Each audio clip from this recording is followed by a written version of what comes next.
es que estos procesos son muy complejos, toman tiempo y, como ya vimos hace unos años en República Dominicana, pasan en gran medida por la disposición del chavismo a hacer concesiones, que es algo que no han podido hacer en ninguna de las instancias que se le han dado. Y el grupo de contacto apoya el diálogo, el mecanismo de Montevideo apoya el diálogo, pero vemos que cada vez que el gobierno dialoga, no de verdad da como para llegar a tratos o negociaciones apropiadas, o la oposición sencillamente no se ve en la medida obligada a rechazar los acuerdos porque siempre son insuficientes. Entonces no está mal ir a Oslo, no está mal ver qué tienen que decir las partes, pero si no hay concesiones por parte del chavismo para lograr una superación de la crisis, no vale la pena continuar. Bueno, tan es así que los defensores de derechos humanos, miembros de las distintas ONG, han hecho ver ese punto en lo que tiene que ver con la visita de Michelle Bachelet. Aparentemente, una de las condiciones que puso la alta comisionada fue que hubiese liberación de presos políticos, y esto no ocurrió salvo con algunos pocos. Es decir, tampoco cumplió el gobierno de Nicolás Maduro con ese punto que parecía ser una condición de Michelle Bachelet, y por el contrario, se sigue hablando en un tono que parece indicar que van a seguir la persecución política y las detenciones. Ayer, por primera vez, Nicolás Maduro se pronunció sobre Iván Simonovic y lo calificó como un asesino. Dijo que iba a haber justicia y que también va a haber justicia con Juan Guaidó, lo aseguraba Diosdado Cabello. ¿Esto qué nos muestra en cuanto a la disposición que tiene el gobierno de Nicolás Maduro de dialogar realmente en el sentido sintáctico de la palabra?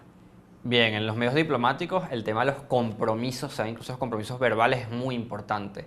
Y esa idea de que el chavismo promete cosas, luego no las cumple, eso, digamos, a nivel interno a veces nos pareciera que, está bien, es una cuestión de viveza, pero no, a nivel diplomático eso se ve muy mal y cierra puertas para la buena fe de los interlocutores. Pero Noruega pareciera estar abierto, ¿no? Según esta declaración que hace Maduro. Bueno, la verdad es que el gobierno de Noruega tiene una larga historia de saber mediar entre partes y ser sede de negociaciones.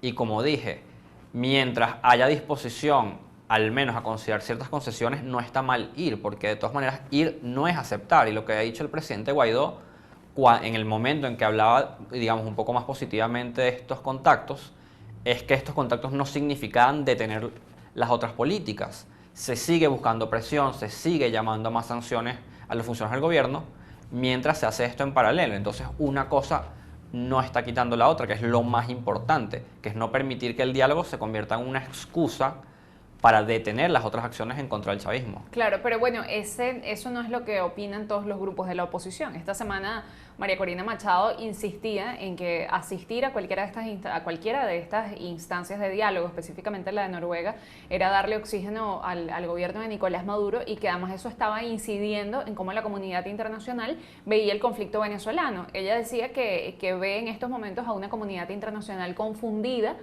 y esto tras las acciones de la oposición venezolana. Bien, es cierto, porque también ha sido afirmado tras bambalinas por miembros del gobierno de Estados Unidos, que la oposición debería tener una línea más coherente, más unida, más firme en ese sentido, pero no veo realmente cómo esto le está dando oxígeno al gobierno, en el sentido de que si no se está llamando a cancelación de sanciones, si no se está quitando la presión, Estados Unidos acaba de sancionar a 2 funcionarios, bueno, en este caso exfuncionarios del régimen de Maduro, no veo cómo asistir a una reunión le da oxígeno al gobierno. Creo que esa idea del ganar tiempo, que se puso muy de moda en la época en que se estaba tratando de hacer un revocatorio, se ha quedado como un argumento como en el tintero de que ya no funciona, porque en esa época había una razón de ser, que era que sentarse en la mesa le ganaba el reloj el tiempo a hacer un revocatorio, pero desde ese momento se ha seguido usando esa idea de que cualquier tipo de reunión es ganar tiempo, pero ¿ganar tiempo para qué? Lo que quiere el chavismo es normalizar la situación. Claro, y no lo ha conseguido. Y no lo ha conseguido claramente. La situación sigue haciéndose más grave. El hecho de que tengamos un representante del presidente Juan Guaidó en la OEA como el representante legítimo es una muestra de que la normalización que busca el régimen más bien está muy lejos. Claro. La gente se pregunta si no va a haber realmente una acción de parte del gobierno de Estados Unidos en cuanto a la cooperación militar. ¿Qué es lo que sigue en cuanto a las sanciones? Porque ya algunos voceros, incluso de Donald Trump, han dicho que pareciera que las sanciones ya están en el más alto nivel. ¿Qué más se puede hacer sobre mecanismos para ejercer presión? Siguen habiendo espacio para más sanciones. Es una cuestión de que lo que le ha faltado quizás a las sanciones es un poco más de tejido entre los actores que están interesados en el tema de Venezuela. Por ejemplo. Canadá ha realizado sanciones, Estados Unidos ha realizado sanciones, Panamá en algún momento le siguió la línea a la misma lista de funcionarios que Estados Unidos. Quizás ha faltado realmente una mayor cooperación entre las partes de compartir información y sancionar desde varios ángulos a los funcionarios, porque no sirve que un funcionario esté sancionado en Estados Unidos si, por ejemplo, desde Europa no hay mayor movimiento de sanciones o había un movimiento de sanciones muy pequeño. Claro, eso podría ser algo que venga, sanciones de la Unión Europea, algo que podría exigir quizás o pedir la oposición venezolana. Bien, los europeos han afirmado que eso está en la mesa, que se ha hablado, pero han sido quizás un poco tímidos a la hora de manejarlo, quizás para no interrumpir la labor del grupo de contacto. Siento que desde Venezuela y desde Estados Unidos debería presionarse de alguna manera para al menos equilibrar las sanciones que ya ha hecho Estados Unidos, porque sabemos que los funcionarios del gobierno, bueno, tienen cuentas en muchas partes del mundo, se han enriquecido ilícitamente por años, entonces sanciones quizás en un solo estado no son suficientes. Y en la medida en que el cerco sea mayor, hay más posibilidades que sea exitoso. Lo que debemos evitar a toda costa es que las sanciones se queden, digamos, en un punto muerto, porque unas sanciones que no hacen crecimiento en el tiempo y se mantienen estáticas suelen hacerse cada vez menos efectivas. Sí, y precisamente en cuanto a la efectividad, evidentemente el objetivo de estas sanciones es lograr tal presión que produzca la ruptura o la salida de Nicolás Maduro del poder o de la cúpula que se encuentra actualmente en el poder. Pero mientras eso ocurre, evidentemente estas sanciones afectan a la población a pesar de que ese no sea el objetivo principal. Quizás es un daño colateral, pero eso ocurre. ¿Qué sucede si esas sanciones se mantienen, se incrementan y no se logra el objetivo principal de la salida de Nicolás Maduro, sino que por el contrario es la población venezolana la que se sigue viendo contundente afectada por ellas? Bien, primero es importante recordar que el crecimiento de Venezuela quedó estancado mucho antes de cualquier sanción. De hecho, Venezuela entró en recesión incluso antes de que los precios del petróleo empezaran a caer. Entonces, sanciones o no, estaríamos ante una crisis económica sin precedentes. Entonces, es cierto, hay ciertos tipos de sanciones que se han hecho que afectan la economía venezolana, pero al final la gran mayoría de las sanciones que se han implementado es en contra de funcionarios individuales del régimen de Maduro y exfuncionarios, militares e incluso miembros del Tribunal Supremo.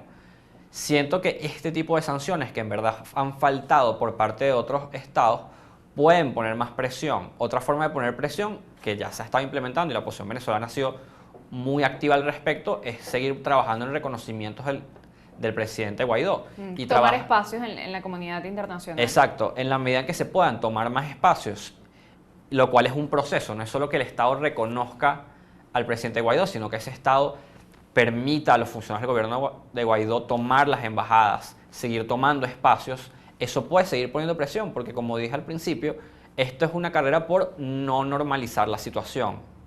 El chavismo quiere que la situación se normalice lo más posible y el gobierno del presidente encargado Juan Guaidó no puede permitir que eso suceda. Bueno, de hecho hemos visto acciones que se materializan en la práctica en cuanto a beneficios para venezolanos en el exterior, como el reconocimiento del Departamento de Estado de los pasaportes vencidos, ¿no? También en ese momento conversábamos con analistas sobre la posibilidad de que esa sea una medida que se extienda por toda la región o al menos por todos los países cuyos gobiernos reconocen a Juan Guaidó como presidente encargado. ¿Qué otras medidas de ese tipo podríamos ver en cuanto a beneficios prácticos?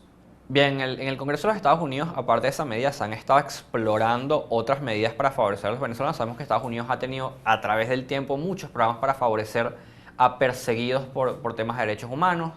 El famoso TPS, que incluyó a los cubanos por muchísimo tiempo.